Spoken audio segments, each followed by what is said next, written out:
હર્ષ, શોક, કામ, ક્રોધ વગેરે વિકારો પણ જ્વર છે. આ બધા વિકારો છે.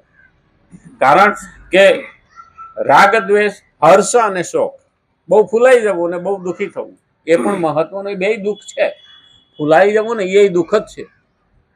અતિ આનંદમાં આંસુ આવે અને અતિ દુઃખમાં પણ આંસુ આવે, અતિ ભયમાં પણ આંસુ આવે, અતિ ક્રોધમાં પણ આંસુ આવે. આંસુ જુદી જુદી પ્રકારના છે.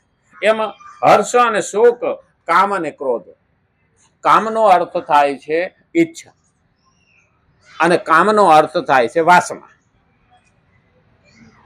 વાસના પણ જ્વર છે. અહીં તો કીધું છે ક્રોધ એ પણ જ્વર છે, એટલે તાવ છે. ક્રોધમાં પણ માણસ રૂવાટે રૂવાટું એનું ઊભું થઈ ગયું હોય, કારણ કે એ નુકસાની કરે છે. ક્રોધ છે એ નુકસાની કરે, એમ વાસના પણ નુકસાની કરતા. અને એટલે કીધું છે કામ જ્યાં સુધી માપે અને લિમિટમાં હોય ત્યાં સુધી કામદેવ છે, અને પછી લિમિટ બારો જાય એટલે એ વાસનાના રૂપમાં માણસની નુકસાની કરી.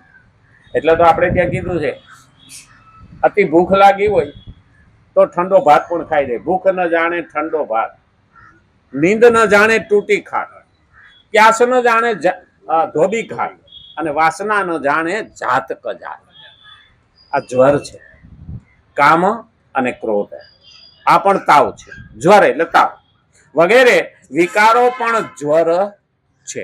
સંક્ષેપમાં રાગ, દ્વેષ, ચિંતા, ઉદ્વેગ, ખળભળાટ વગેરે જેટલી પણ માનસિક વિકૃતિઓ અને વિકાર, આ માનસિક વિકૃતિઓ એટલે આપણે હકીકતમાં જોવા જઈએ ને તો આ દેહ કરતા, દેહના રોગ કરતા, તનના રોગ કરતા મનના રોગ વધારે છે. કારણ કે આ વિકારો છે એ તો મનના છે, અને મનમાં જ્યારે વિકાર આવે ને એ માણસ સુખી થઈ શકતો નથી.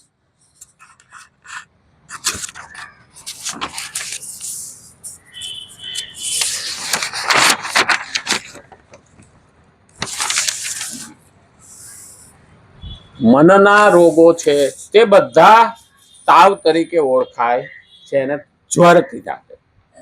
અને તેનાથી રહિત થવું એ જ વિગત જ્વર પદનું તાત્પર્ય છે. એનાથી દૂર થવું એટલે તો આપણે કામ, ક્રોધ, લોભ, મોહ, મદ, માયા આ આપણે જે બધું કહીએ છીએ ને આ આપણને વેદના આપનારા છે.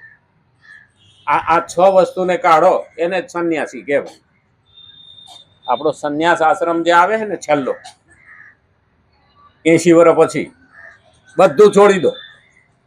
કોઈ અપેક્ષા 80, 85 વર્ષ, 80 એટલે કાશીએ જવાનો ટાઈમ થઈ ગયો. કાશીએ કરવત મુકાવા જતા. હવે જો કે 80 તો અમુક જ ભાગ્યશાળી છે એ જોઈ શકે, નહીં તો લગભગ 80 પહેલા ઉકેલાઈ ગયા હોય. 80 આવી એટલે કાશીએ જવાનો સમય થઈ ગયો.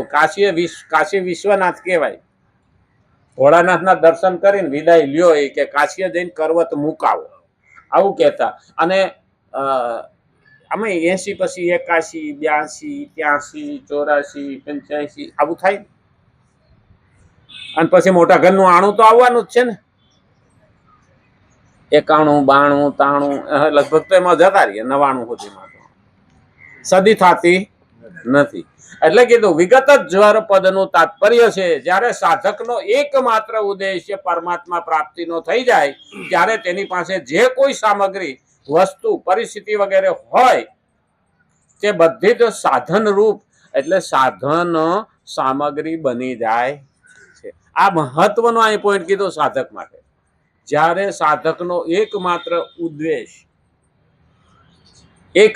ઉદ્દેશ્ય પરમાત્મા પ્રાપ્તિનો હોય તો ભગવાન જ જોઈ, બીજું કઈ જોઈતું નથી. આ એક ઉદ્દેશ્ય થઈ ગયું, નક્કી થઈ ગયું.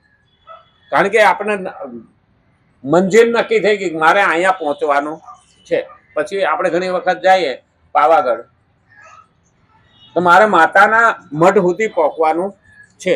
આટલો મગજમાં સંકલ્પ થઈ ગયો. પછી આડી કેડીએ જાવ, પગથિયા ચડીને જાવ કે રોપવે ચડીને જાવ, પણ મારે પહોંચવાનું ક્યાં છે? ત્યાં. એમ અહીંયા સંકલ્પ થઈ જવો જોઈએ કે પરમાત્મા પ્રાપ્તિનો સંકલ્પ, ઉદ્દેશ્ય નક્કી થઈ ગયો. પછી ત્યારે તેની પાસે જે કોઈ સામગ્રી, જે વસ્તુ હોય કે જેવી પરિસ્થિતિ હોય તે બધી સાધનરૂપ, એટલે સાધન અને સામગ્રી બની જાય છે.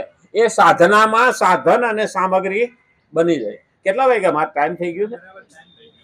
થઈ ગયો? મારી ઘડિયાળ હતી તો 4 મિનિટ પાછળ છે. નહીં, મારી ઘડિયાળ 4 મિનિટ પાછળ છે. એટલે કઈ વાંધો નહીં, હાલો ને આવતીકાલે જોઉં. રામચંદ્ર ભગવાન કી જય. કૃષ્ણ કનૈયા લાલ કી, ગજાનંદ ગણપતિ ભગવાન કી નમઃ. પાર્વતી પતિ હર હર મહાદેવ.